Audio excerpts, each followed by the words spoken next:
कल जो राजस्थान उपचुनाव का परिणाम आया है वो इस बात को दिखलाता है कि राजस्थान में नई सरकार बनी। सरकार बनने में जो विलम्ब हुआ, सरकार बनने के बाद चलते चुनाव में आचार संहिता की धज्जियां उड़ाते हुए और नैतिकता को ताक पे रखते हुए भाजपा के उम्मीदवार को मंत्री बनाया गया। और मैं समझता हूं शायद राजस्थान में पहली बार हुआ होगा कि मंत्री बनाया बिना विधायक बने, लेकिन प्रदेश की जनता ने उस उपचुनाव के माध्यम से संदेश दिया है कि भारतीय जनता पार्टी को लोग स्वीकार नहीं रहे। हम लोग चुनाव जरूर हारे हैं कांग्रेस पार्टी राजस्थान में, लेकिन जनता और खास करके नौजवान और किसान कांग्रेस के साथ है। ये आने वाले लोकसभा चुनाव का भी एक प्रतीक है कि जिस प्रकार पूरी सरकार ने ताकत लगाई, सारे मंत्री मुख्यमंत्री वहां पर गए, उपचुनाव में प्रचार किया, भाजपा के उम्मीदवार को मंत्री बना दिया, बावजूद उसके एक अच्छे बड़े मार्जिन से रूबी कुन्नर जी चुनाव जीते। ये जीत कांग्रेस की जीत है, ये जीत क्षेत्र की जनता की जीत है कर्णपुर की, और ये जीत उन किसानों की है जिन्होंने आंदोलन किया, उन नौजवानों की है जो आज चिंतित हैं भविष्य को लेकर।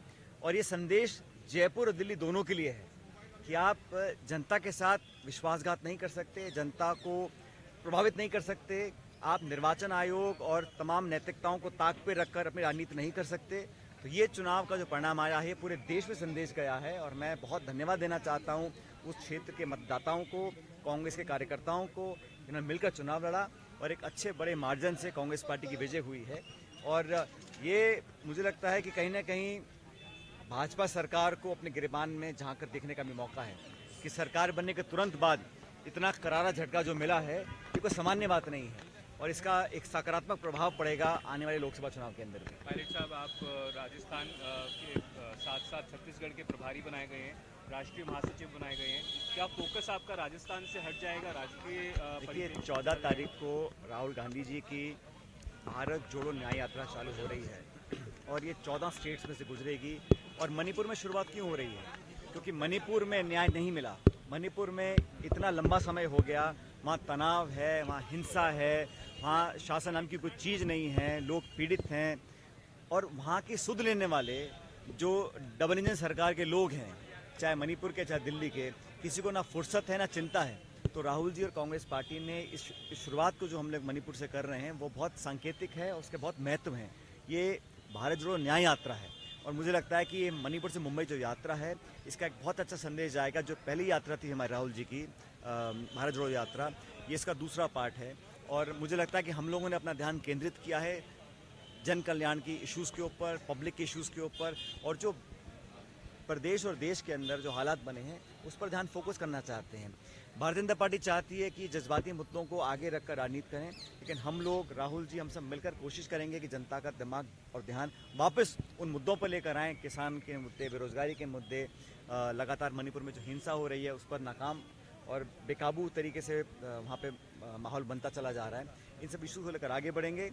और जो जिम्मेदारी हम लोगों को दी हैं, अभी फेरबदल किया है आईसीसी में, जिन जिन लोगों को जिम्मेदारियां दी हैं हम सब मिलकर काम करेंगे। और विधानसभा चुनाव में भी आप देखिए जो वोट प्रतिशत है, चाहे वो छत्तीसगढ़ है चाहे वो राजस्थान है, हमारा वोट कम नहीं हुआ है। हाँ, हम सरकार नहीं बना पाए, उसका दुख हमको है, और राजस्थान में हर बार हम लोग सरकार बनाते हैं लेकिन दोबारा रिपीट नहीं कर पाते।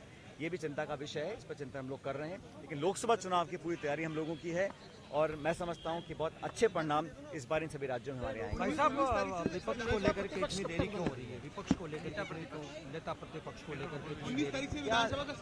उस सब समय पर हो जाएगा। आप लोगों को सवाल पूछना चाहिए कि प्रदेश में मुख्यमंत्री बनाने को लेकर, मंत्री बनाने को लेकर, विभाग बांटने को लेकर अप्रत्याशित देरी हुई। असली देरी तो वो है, हम तो विपक्ष में आ ही गए, हम तो अपना काम कर लेंगे, विधानसभा चालू होगी, हमारे सब निर्णय हो जाएंगे और सब मिल बैठ के कर रहे हैं।